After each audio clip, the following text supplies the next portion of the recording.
Thank you. Just thanks for that. So for those of you who don't know me or haven't done another online tour with me yet, I'm Francesca and I'm a tour guide in Rome. I've been living here for about almost 10 years now.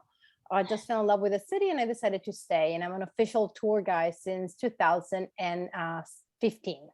And I've been touring and taking people to wonderful places of this incredible city. And we are going to talk about water in ancient Rome today.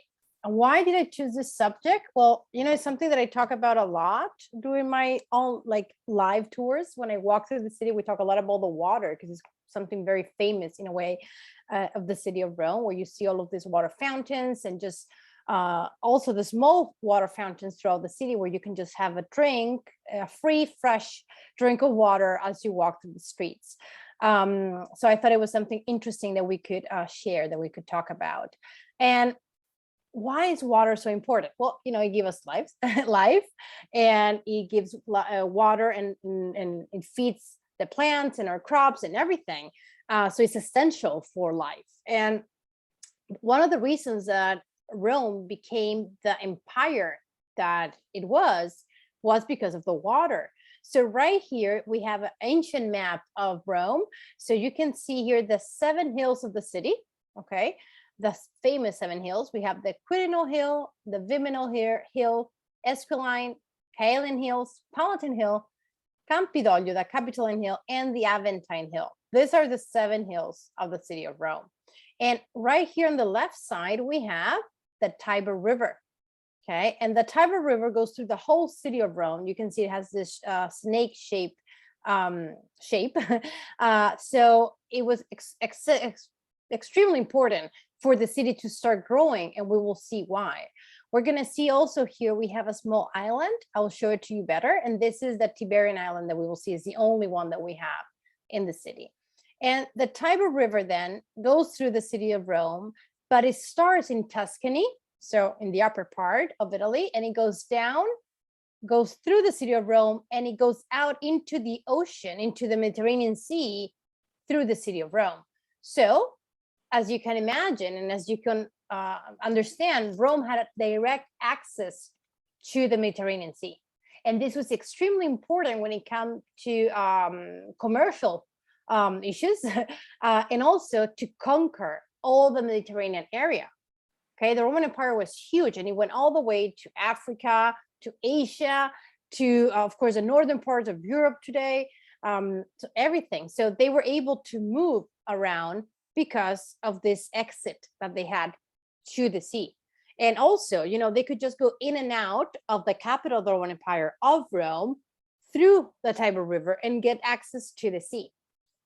So they would also protect it in a way from any invasions coming from the sea, because they would have to go through the river to get to the city. Okay, so this was very, very important for them, having this direct access to the water, to the sea, to the world, actually. And thanks to the river, we start seeing in the city of Rome the first ports. Okay, we're talking about the 4th century before Christ, if not before. So here we have a part of a map of the city of Rome. And here you can see once again the Tiber River. Here we have the Tiberian Island that we were talking about. Okay. And where we have these blue dots right here, this is the Foro Boario. The Foro Boario was the first port of the city of Rome. And it would be the cattle forum, the cattle area. So this is where they used to keep the cattle, but also trade it. Okay, so they would bring all of these animals through, also from all around, like we said, the Mediterranean empire that they had. They would go from the sea with their boats and go into the city through the Tiber River, and they would get to the Foro Boario, to the cattle forum, to the cattle market, basically back then. So this was extremely important for them, right? As you can imagine, in the day. And this is how the Foro Boario used to look before, how this first port of the city used to look before. And we have still, as we will see, a couple of temples there. And it became, like we said, the cattle forum, but also they start selling any other crops and vegetables as well. So it became an essential commercial part of the city of Rome back in the day. This is how the photovarium looks today. So the river is behind it. Okay, it's behind these trees. We have still the Tiber River. Okay, and we still have these temples right here. And this, the rectangular temple right here is a temple of Portus. So the temple of the god Port, basically. And this round temple right here is a temple dedicated to Hercules. So in this area, right on the other side of the street, we have some remains of the main altar that was ever built for Hercules in the city of Rome. And it's underneath the church today. You might have heard about the mouth of truth, you know, the big coin-shaped piece of stone with a face in it, and then you put your hand inside, and you're not saying the truth, in theory, it, you know, bites your hand. Well, that is a mouth of truth, and that is right in front of these temples that we can see right here. And that is right on top of the remains of this, the biggest temple, the biggest altar built for Hercules in the city of Rome. And the story says that Hercules got to the photoboarium, to the cattle market, to the cattle forum, and he had two animals with him, two bulls, and these were stolen by Caco. Caco was a monster-like creature that lived at the Palatine Hill, which is right on the other side of the street as well. And he stole them from him, and he went to get Caco, and he rescued the two bulls, and he killed the monster. So Romans were extremely happy that he helped the city by killing this monster-like creature, and they built that altar for him. And here we have the Tiberian island that we were mentioning before. So here you can see the Tiber River, okay? And we have right here in the middle today, we have two hospitals. We will see why hospitals, but it's a very, very nice island that we have in the city. And why is it important for the city of Rome? Why is water important in this case? Well, thanks to the Tiber River, once again, they were able, as we said, to bring in the cattle and all of that, which is very close by to these areas we were seeing just now. But also they brought in salt, okay, from the seaside. Salt was extremely important also because it was what they used to protect meat so it wouldn't get rotted. So they would, in a way, cover meat up with salt so they could keep it for longer times, and they could use it. In fact, even up to this day, when you walk to the city, you can see the stores where they sell tabac, and it says salie tabacco, salt and tabac, because back in years and years ago, they used to sell salt in this tabacai where they used to sell the tabac because it was still something quite expensive and rich. So we can still see that, which is quite interesting. So they use this pathway to bring in the salt, and having the island in the middle helped them so they could cross over the Tiber River easier, right? So on one side of the Tiberian island, we have the biggest part of ancient Rome and of today's Rome as well. The other side of the Tiber River, on the Tiberian island, we have Trastevere, a beautiful neighborhood. Trastevere means tras, behind, Tevere, behind the river on the other side. But that was considered to be outside of the city back then, because they didn't have all the bridges that we can see today. These two bridges that were built on the sides of the Tiberian island to connect it with the rest are the first bridges built in the city of Rome. And this is the Theater of Marcellus. It does look a little bit like the Colosseum, but it's not. So here you can see how the city used to look back then. But let's see how the island used to look back in the day. So it is related to god Esculapio. Goddess Esculapio is the god of medicine. Okay, he was a Greek god, and his symbol is a stick with a snake around it. And this is a symbol that you see today in pharmacies. So it's a symbol that we use today for medicine, basically. And how is Esculapio related to the Tiberian island? So in the 3rd century before Christ, there was a plague in the city of Rome, and Romans went on a trip to Greece to talk to goddess Culapion to see if he could help them with this plague. And the story says that when they were in Greece, the snake jumped into the boat, and then they came back to the city of Rome through the Tiber River, of course. And when they were at the height of this of the area where the Tiberian island is today, the snake jumped out of the boat. So that is when they decided, okay, so this is going to be the place that we're going to dedicate to god Esculapio. So this is where they built for Esculapio the first temple in the city of Rome. And since he was he was the god of medicine, this is where later on they built two different hospitals, and they're still working hospitals up to this date. Fate Ben Fratelli and the Jewish hospital as well, because we're right in front of the Jewish neighborhood. And you can see that the island itself was shaped like a boat. So they did this on purpose, so I would remember the story that we were just talking about. And this is how the Tiberian island and the Tiber River used to look before, about until the 1700s, actually.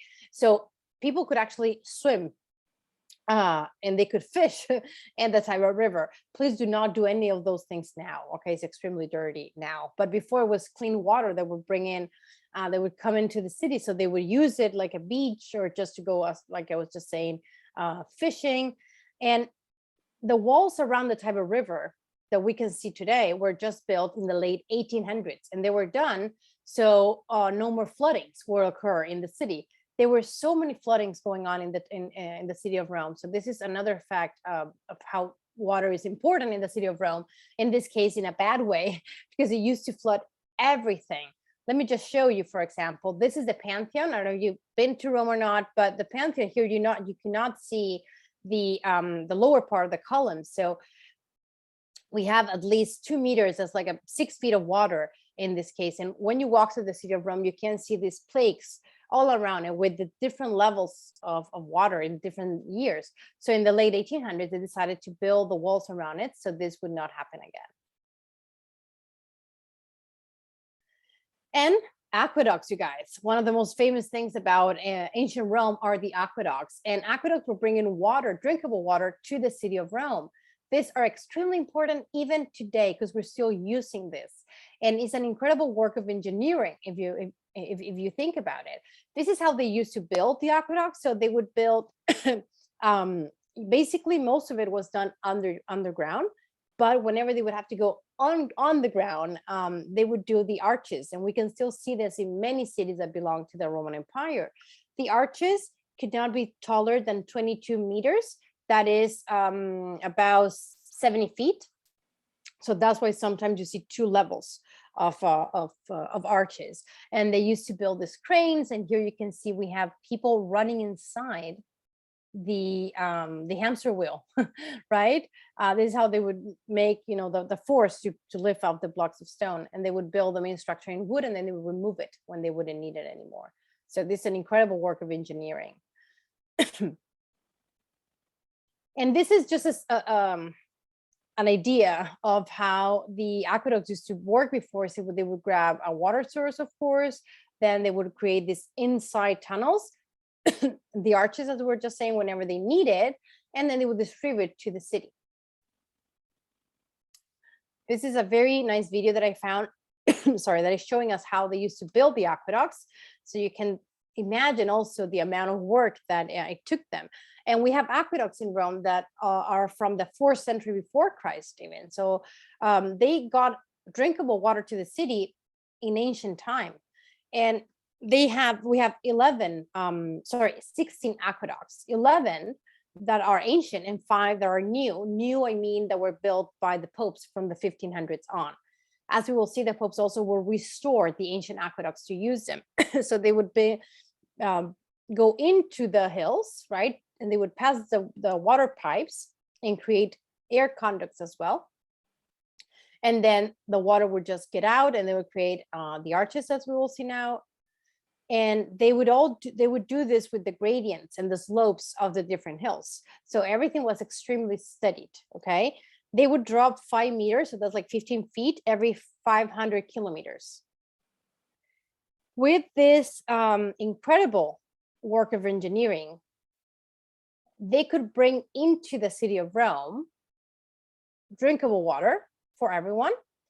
And here you can see all of these red lines. These are the different aqueducts coming into the city of Rome. They could have 265 million gallons of water per day. That's a lot of water. And this is how Rome became the Roman Empire that we know of. Just imagine that in the first century after Christ, there was already 1 million people living in the city. You couldn't have that amount of people if you didn't have all of this water coming in to the city. So there's also a study that it says that they realized when all the aqueducts were working, the population of Rome grew. When they were not working, it would go down like very, very drastically. So water was basically what made Rome the city that we know today. And this is a blurry image. It was done like this on purpose. I wanted to show you the first water fountain ever built in the city of Rome. This is called Meta Sudans, the sweaty cone, because it's shaped like a cone, and it used to sweat water in a way with just little holes where the water would used to go out from. It is right in front of the Colosseum, as we'll see today, but this was built in the 1st century before Christ by the first emperor of Rome called Augustus. He built it in the point where 4 regions of ancient Rome used to meet. Okay, so he could give water to 4 different regions back in the day. And it used to look like this, all covered in marble. And in the beginning of the 1900s, it used to look like this. So only the brick structure was left, but also back then you would have cars going around. So in the time of Mussolini in the 1900s, they decided to remove whatever was left of the fountain. So today we only have a circle where the base used to be. And now let's talk about the more iconic fountains of the city of Rome. So let's start with the Trevi Fountain. So this video, I really enjoyed it because this was done when Rome was under lockdown. So there's no one, and you can see how incredible this sculpture, the Trevi Fountain is, and also how small. Let me just stop the video in a second. This is the square where the Trevi Fountain is. It is extremely small, right, for such a monumental piece of work. Well, how come is it so small? There were 3 streets getting into this place, and the papal summer house is right behind these buildings on the left side. So they wanted to see the fountain from their summer palace. So that's why they decided to build such a big thing in such a small place, because the Pope just wanted to see it. They were kings back then. They could do whatever they wanted. And Trevi comes out of tre vie, 3 streets that used to get to this point. And this was done in the 1700s. It took them 30 years to build it. And you're not going to believe this, but they did a contest among different architects, and they all sent in their projects. This was the cheapest one, so that's why this was chosen. We have got ocean in the middle. We have these 2 water horses on the sides. One is very calm, and the other one is not calm at all, showing the 2 different. In a way, see, this one on the left side is not very calm, and the other one is much calmer. So saying, you know, water can be very delicate, but at the same time, it can be super strong. And it is all done with travertine. It's a local stone, the same stone they used to build the Colosseum, just so you know. It's beautiful. And they started to build it in the late 1400s. There were just 3 holes on a wall to give drinkable water to people. And then with time, it started to become what we can see today, until in the 30s of the 1700s, they transformed it into the work of art that we see today. And here we have a picture of it where you can see it better. So we said this is God Ocean with the 2 water horses on the sides, and we have these 2 girls right here. They're 2 goddesses actually. One is Ops, the goddess of abundancy, talking about the abundance of water in this case, and the other one is the daughter of Esculapio, the god of medicine, talking about the healing values or the healing characteristic that water can have. And the water that comes out of the Trevi Fountain actually comes out of an aqueduct built by Romans in the 1st century before Christ. So this is called aqua virgo or aqua vergine, virgin water in a way. Agrippa, who was military in the 1st century before Christ, the right hand of Augustus, the first emperor of Rome, he got lost with his soldiers. And this young, pure lady, pure girl showed them a natural spring. And they got saved because they started to drink that water. And then they took this aqueduct starts out of that natural spring that they found close to the city of Rome. So that's why it's called the virgin water, this pure water that was found because of this pure girl that showed it to them. And later on, it was fixed by the popes. And whenever the popes fixed an ancient Roman aqueduct, they were bringing more water to the city, to different parts of the city. And they wanted you to know that. So that's why they would create these huge, beautiful shows of water, is the actual translation of Italian, mostre d'acqua. So they wanted to show off that they were bringing water to you, to that part of the city. So they would create these huge, beautiful marble fountains with their names in it. So we have 3 different names of different popes actually in this water fountain, because since it took them 30 years, we have 30 popes that were part of the process. And this is extremely famous, right? Throwing the coin, you have to do it with your right hand over your left shoulder. And why would you throw coins into the water fountain and through the Trevi Fountain? 1, so you can come back to Rome, okay? And also, there's another thing that if you throw just 1 coin, then you're gonna find a boyfriend. If you do 2 coins, you find you come back to Rome. 2 coins, you find a boyfriend, and 3 coins, you get married. But these are, things that have been being created with time.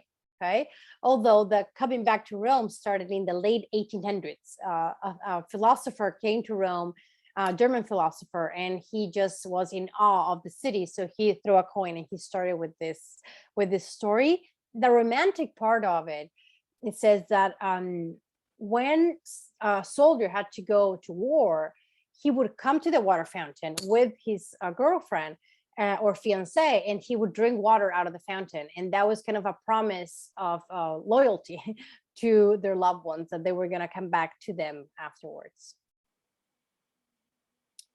And what happened to the coins that you throw? Well, they go to charity or to the city hall of Rome, so they get used. Every Monday morning, the coins get picked up. It was restored recently and by Fendi. It was paid by Fendi. So they did this incredible runway show that I wanted to show you, because I think it's something interesting that you don't see that often. This runway right in the middle.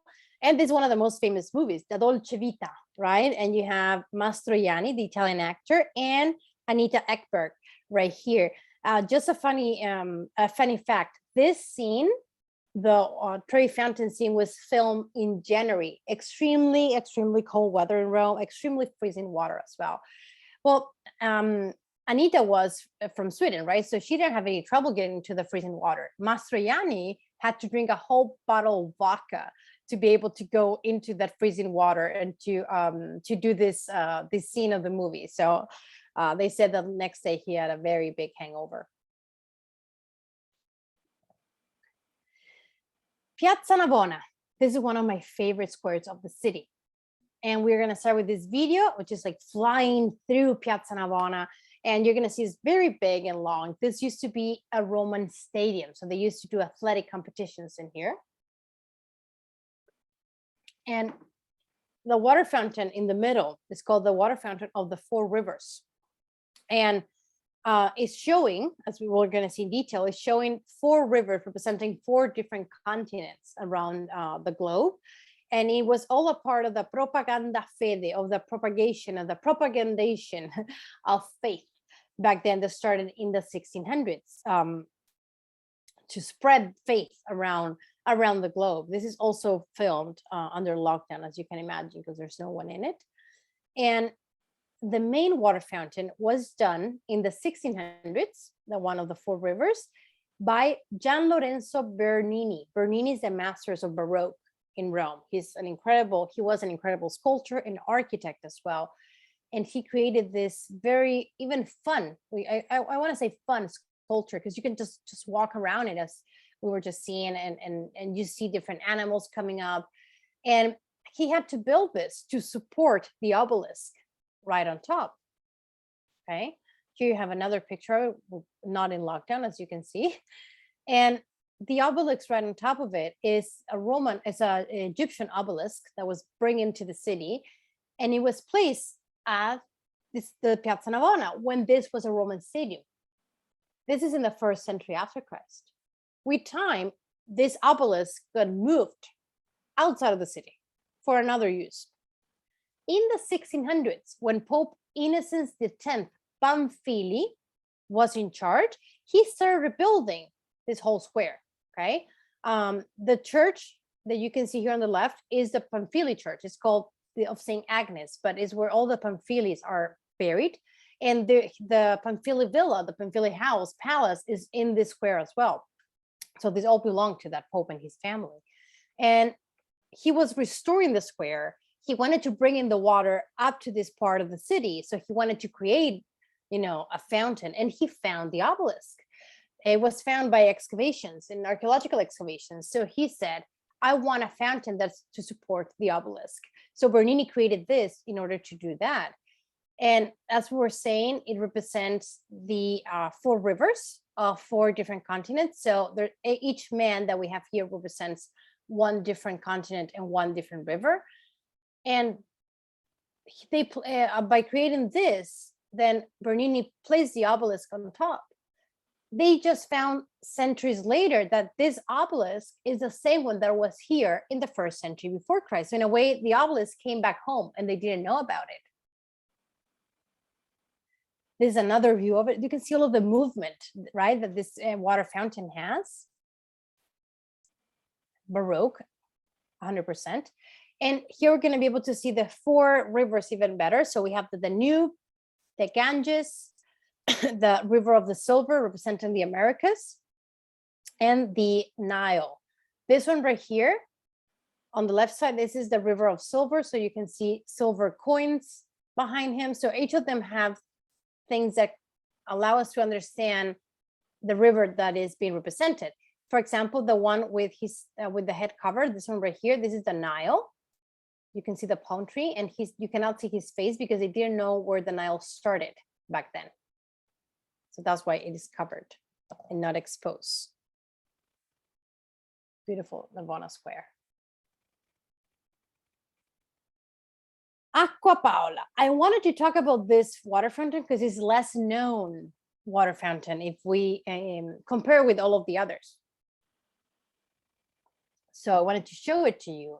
And we're going to be moving to a different part of the city.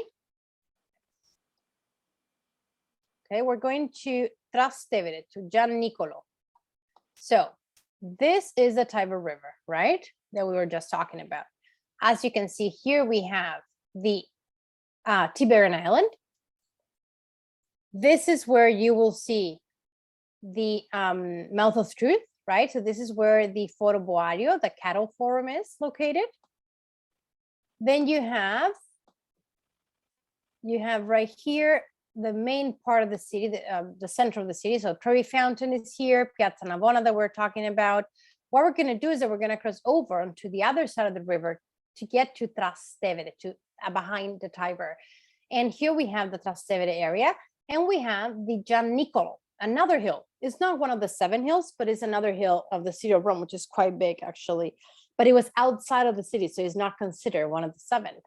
And on top of the Gian Nicolo is where the water fountain that we will talk about is located. Okay, Acqua Paola. And in fact, we're going to be able to see that it has a beautiful view. And this is Acqua Paola. In my opinion, it does look like a church, right? Like, looks like the facade of a church. It was inspired by the triumphal arches the Romans used to do. That's why we have the arches right here, right?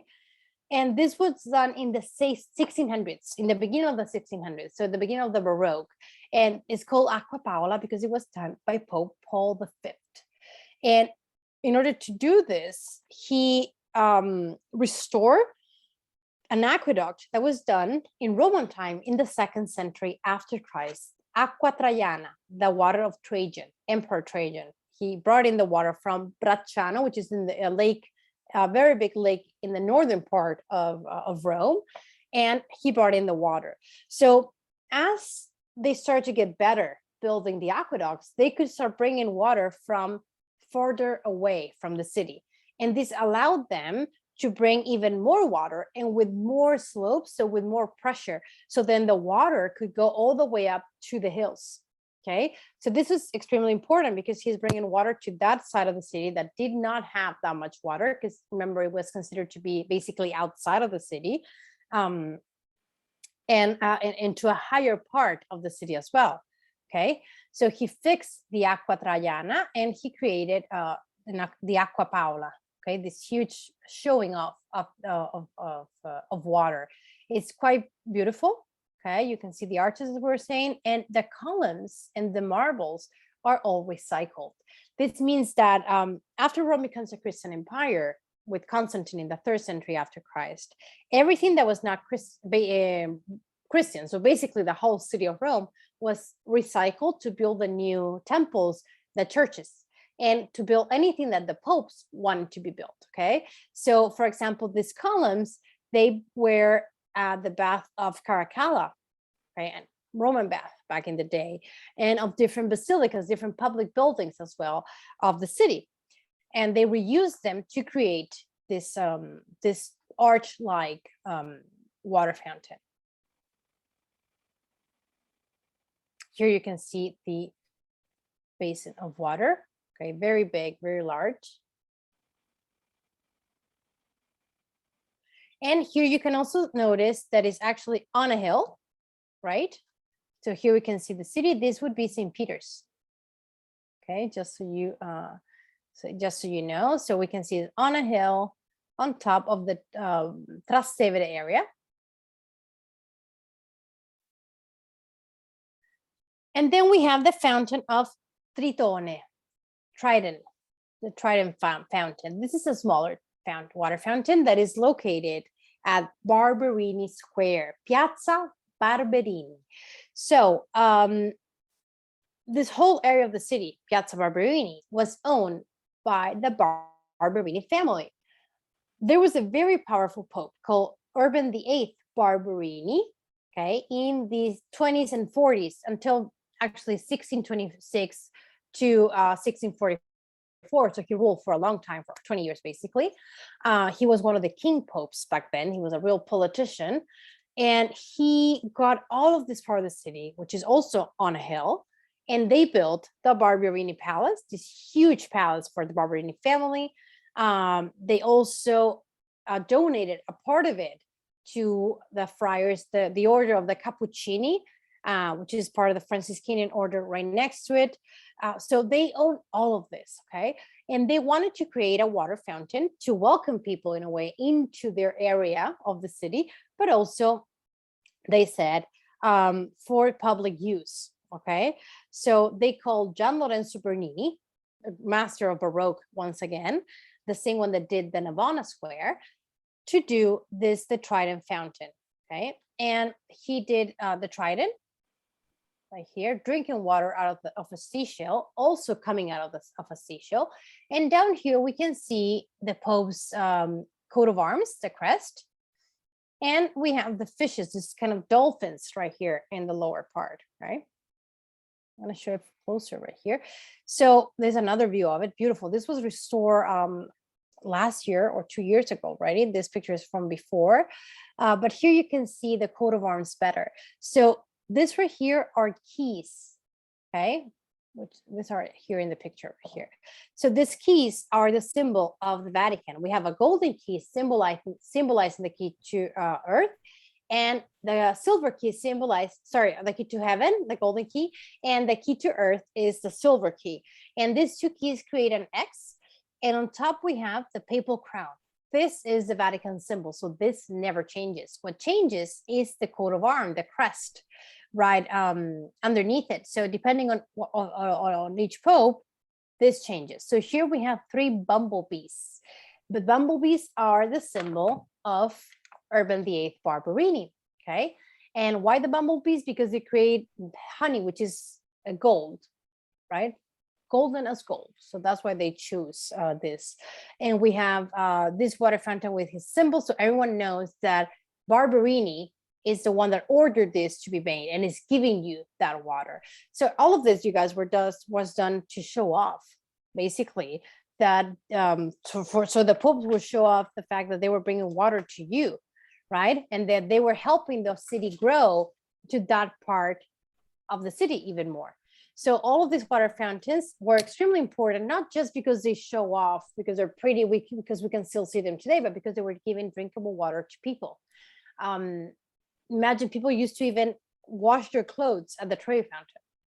Okay, so they could use that water. Today, you cannot even touch it because they're protected, thank God. But before they could basically even swim on them if they wanted. And then we have that nasoni.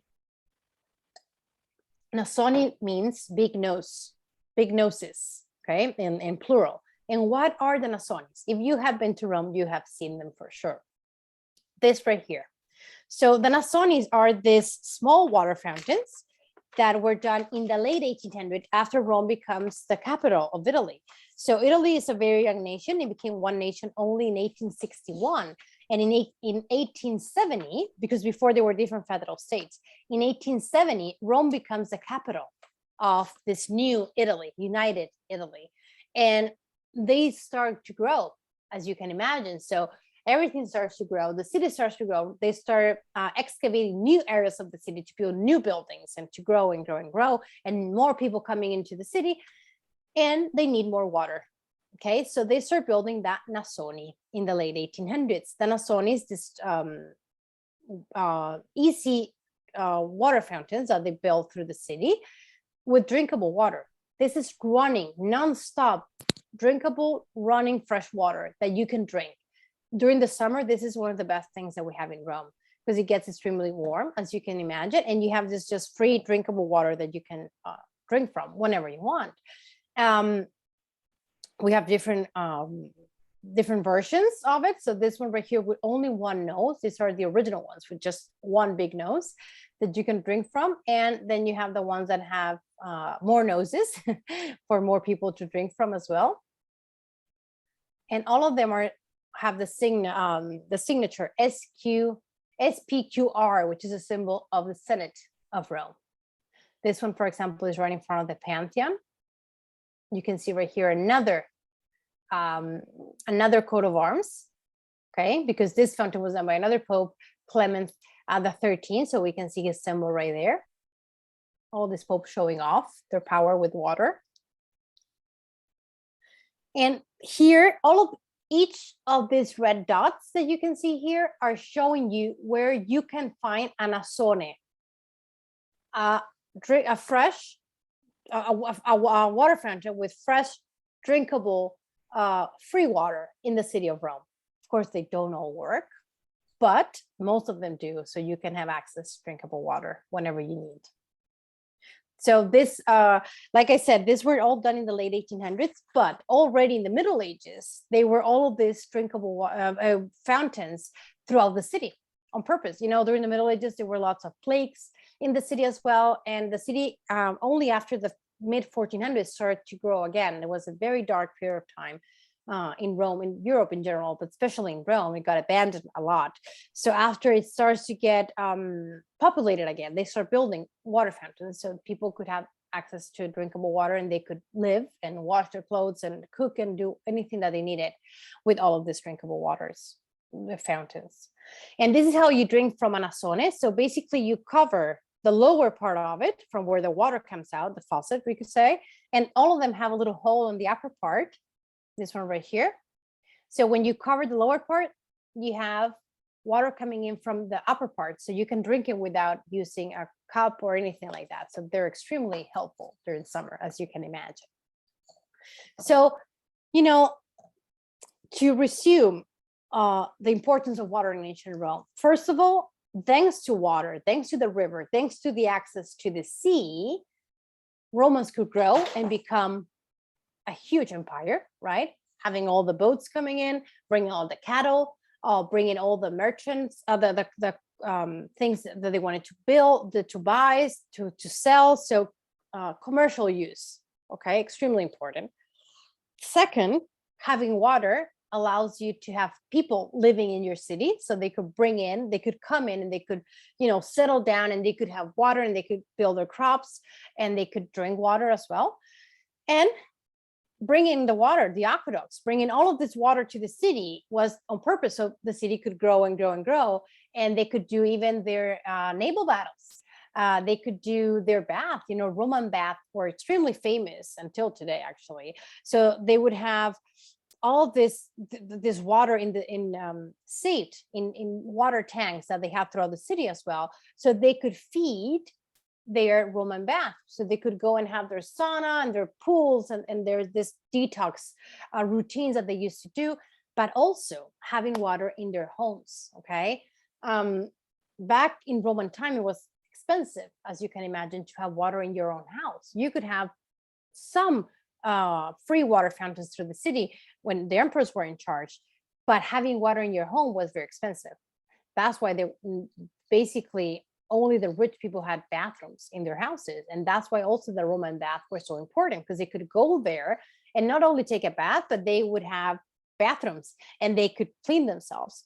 But some emperors, they would have water in their houses, some wealthy people, and they would use, unfortunately, lead pipes most of the time, because they didn't know that it was not the safest for them. And they would even write their names on the lead pipe, so nobody would steal the water out of them. Okay. And also, when you visit, for example, the Palatine Hill, where the first imperial palace was ever built, you still find some water fountains that the emperors built for themselves to show off that they could have water all the way up on their palace. Right. So water has always been a symbol of wealth, yes, but as we can see now with all of this Nasoni, water was also a symbol of richness in general of the city. Having all of this water was led Rome be a rich city in terms of quality of life, and that's why it would grow so much and so fast as well. Any questions, anyone? Any comments? Okay, I wanted to leave some time so we could talk about the subject if you guys want, or if you want me to re-show some of the videos showing the water fountains, or if you want me to talk about another water fountain that I didn't mention, please feel free to share. Well, the Nasoni just fascinate me. Coming from Phoenix, where we have a water shortage, yeah, I've heard. Is the water recycled? Unfortunately not. When I first moved to Italy, to Rome, and I saw this water I'm from Chile, okay? I'm half Chilean, and we don't have water in Chile either. And we would always have, like, once a year, shortage of water. You can't use water for a whole day because they need to gather it back and all that. And then I move here and I see this water just running. And no, because it does follow in its natural cycle. It all comes from this natural springs, from the aqueducts as well, but also from underground natural springs that Rome has, which is full of them. And it's a way also that they have to let go of the pressure of the springs, okay? So they need the water to go out in a way, and before going to the sea, to the river, and then to the sea. Okay, and also it goes to the Cloaca Massima, the main sewer system in the city of Rome, which was built in the 6th century before Christ, 7th century before Christ, still in use, but they fixed it up, of course. So unfortunately, it does not get recycled. So as the much, like, I just want people to drink it when they're here. So you can trust Roman water. It's good water. Just drink it, and then it's not gonna get lost, all of it.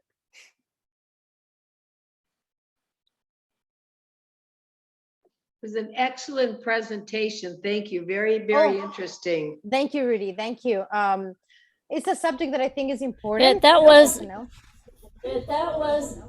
I'm sorry, Francesca, No, that no, was no. Go ahead. amazing. The manpower and what they could do,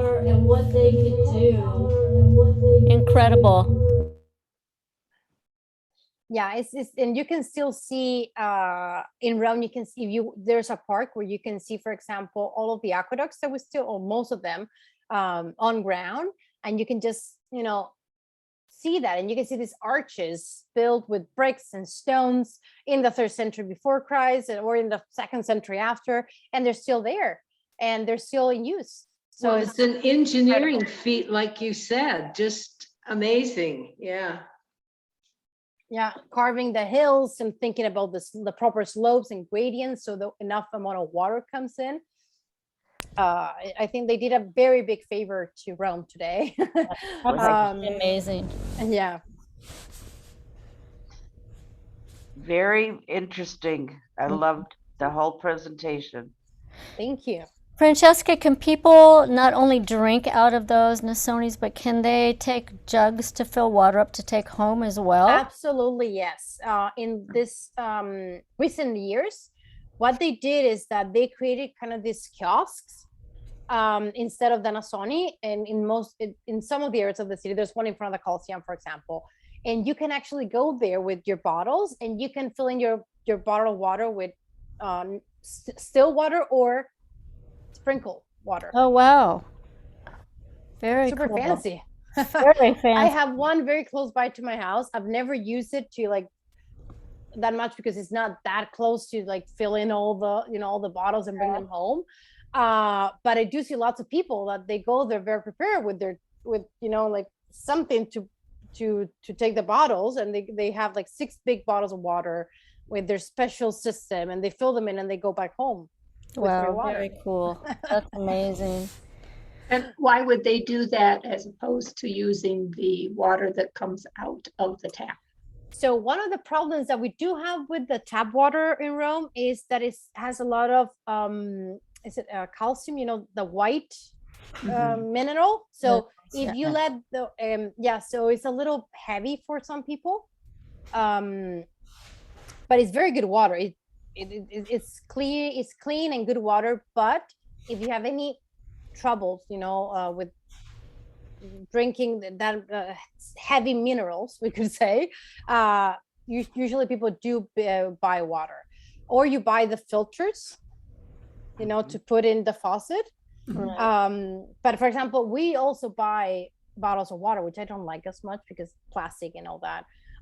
But because I have the 6-month-old, so I'm like, okay, you know, I need to drink not that heavy. I need water that is not that heavy, so we do that. But I used to drink water out of the faucet all the time, and when I'm working in Rome, I take my bottle and I just drink water that comes out of Nassoni or the water fountains that are, you know, open for you to drink from, and that. So Very interesting. Very cool. We're The lucky. architecture of those aqueducts just floors me. And Yeah. the man walking on the men on the wheel to raise that. It's just like, oh my gosh. Hamster wheel with slaves. Oh my, That's what it is. yeah. Yeah. Very cool. Francesca, thank you so much. welcome, It's been you another guys. amazing tour.